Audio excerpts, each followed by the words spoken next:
Good morning, all. It's your baby boomer, Kitty Lane from the Peninsula in Virginia, back with another Create and Relate. First of all, I would like to thank all 281 of my subscribers. I am so thankful for all of you. I do ask that when you pop in, please remember to leave your thumbprint. And when you see that notification bell, hit the one with the dimples so that you always know when I drop fresh content. Please continue to share my channel and leave comments. I do respond to all comments. I read and respond to all comments. Thank each and every one of you for being here. Today, I do want to leave you with a little bit of a nugget. I've been kind of spacing them out and holding off because I want to start anew at the beginning of the year. But I've taken an assessment of not only my year. I tend to do that about this time of year, but oh God, it's time to get a haircut. Not only my year, but I've assessed my time here at the apartment. I'm not going to say that I've never done apartment living before. I have twice in my life. My first marriage, we lived in an apartment, and the second marriage, we lived in an apartment. But other than that, I've been in houses. I've been in a duplex, but basically we've been in houses, whether, it was home or we rented, they were still houses. I'm not a selfish or loud person, but there is a lot that has happened here in the apartment that I don't think I wish to continue with. So being that we are going into our 5th year, I'm revitalizing my plan. And that's what I want to talk to you about. Changing your plan.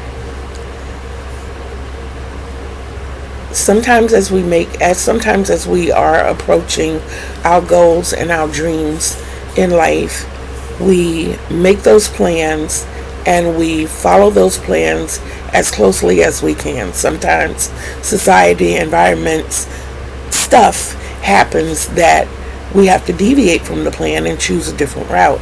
And that's okay in some circumstances. Actually, it's okay in all circumstances. And the reason I say that is because it affords you the opportunity to see whether you need to continue this path. Whether it's the plan that needs to be restructured, whether it's a different path within that plan that you need to choose, or whether you need to scrap the whole idea. I told myself very young, if I had not purchased a home by the time I was 40, purchasing a home was out of the picture for me. I understand about accruing equity and, the fascination and fabulation of home ownership, but my concept has always been, when something goes wrong, it is your responsibility. You have to pay insurance on that place. And living in the state of Virginia, we have to pay taxes on that place. And home ownership to me, after the age of 40 was not feasible because you have a 30-year mortgage. So you're looking at 70. Now looking at me now at almost 61, and I'm going through the health issues that I'm going through. And I'm disabled, and my disability check would not be able to cover a mortgage. Now, I don't know if I had that foresight back then, but I was thinking, as much of a go-getter as I was hoping to retire at 55. It almost worked that way.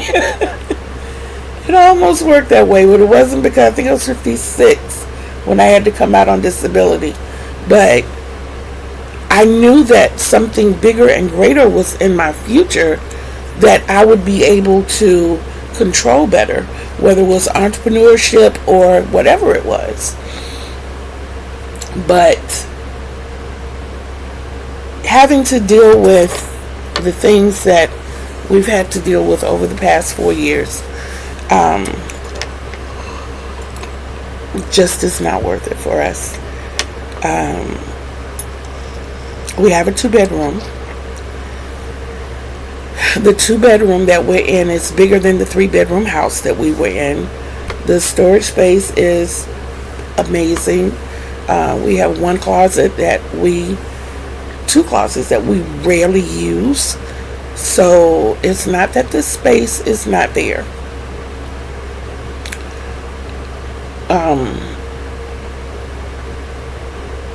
The issue is the layout. It's difficult to maneuver within the spaces that are carved out.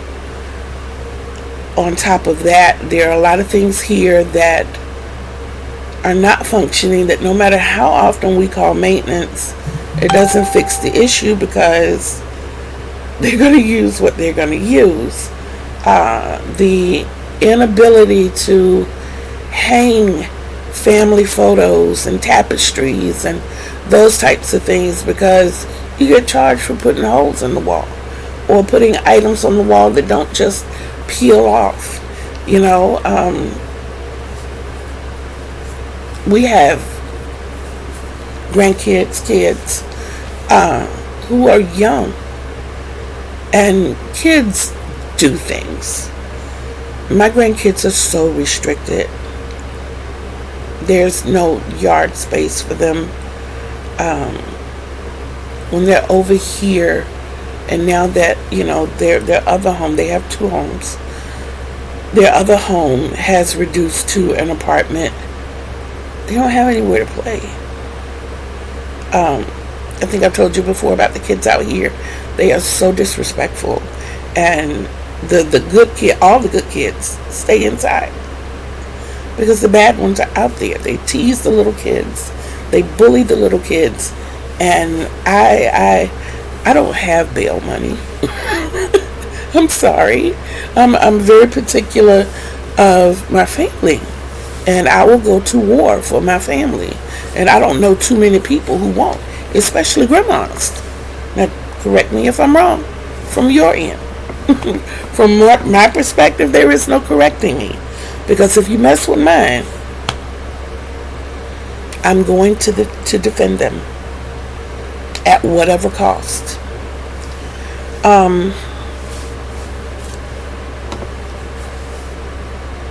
So my daughter, downsizing from a house to an apartment, developed a 2-year plan. And I sat and I thought about it, and I thought about it, and I thought about it, and I was like, that's really not a bad idea. Reassessing my time here, my first year here was my worst medically. 7 surgeries, in the hospital for the big C word,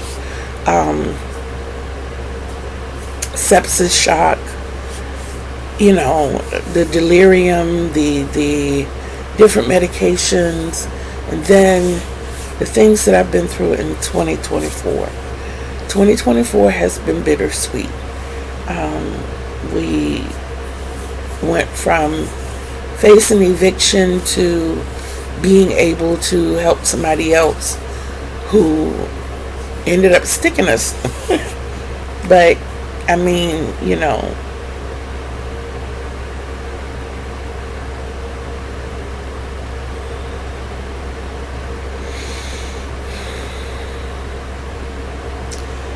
I don't want to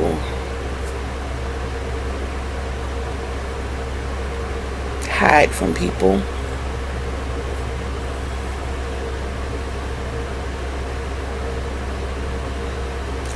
I want to be far enough away that the kids can go outside and play without us having to worry. But I want to be close enough that if we need somebody, we don't have to go forever away to get it.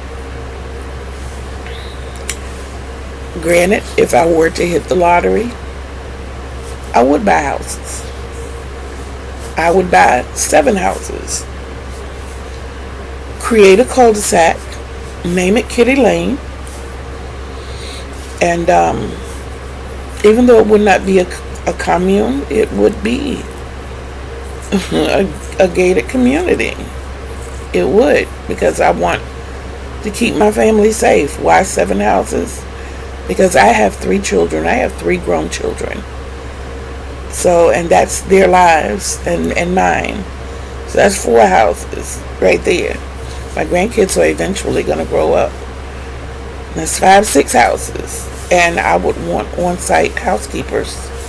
There are a lot of things that I can't do, or, and I just need assistance.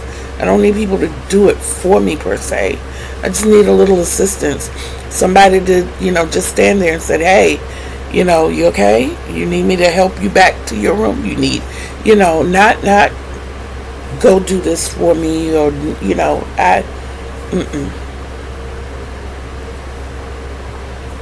In essence, I guess what I'm trying to say is that I've given this 5 years, and I'm not crazy about the outcome. I still don't want to go into home ownership because of the liabilities involved. You buy a new home even, you're still facing the same things. I would love to live in a home with character, a home with space. I would love a 3 or 4 bedroom house on 1 level. I can't do stairs.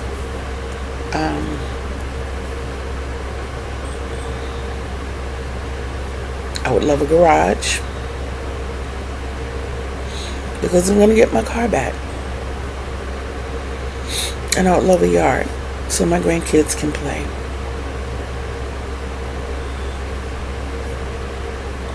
And I want 4 bedrooms because I need a yarn room. I need a yarn and a recording room. I'm really tired of being cramped up in my little space. I want to do proper tutorials.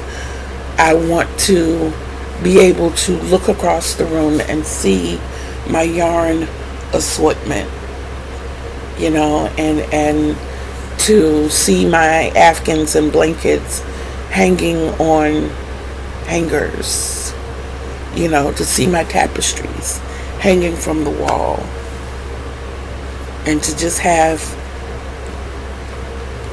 I don't think it could be this chair.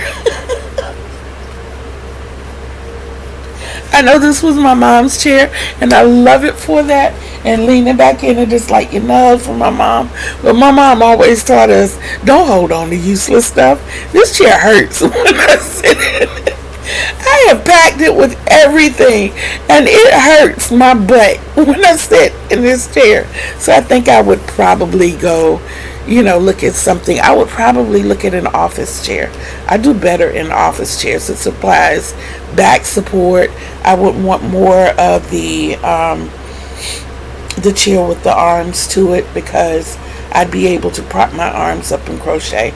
I notice I lean to this side so that I can prop my arm up.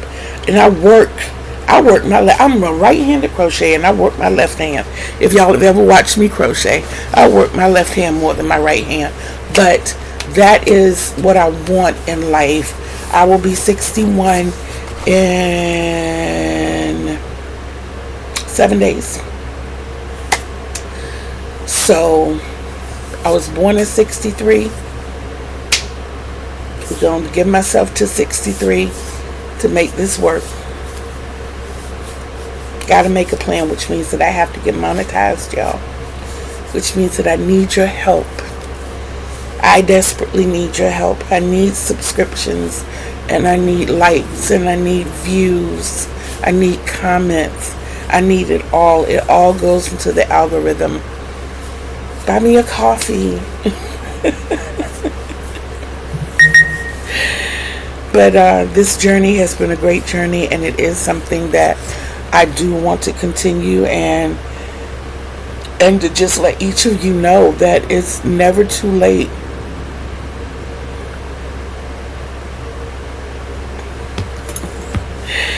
It's never too late to restart your plan. As long as you have breath in your body, you can rewrite your plan. You can reorganize your life. You can reshape your vision.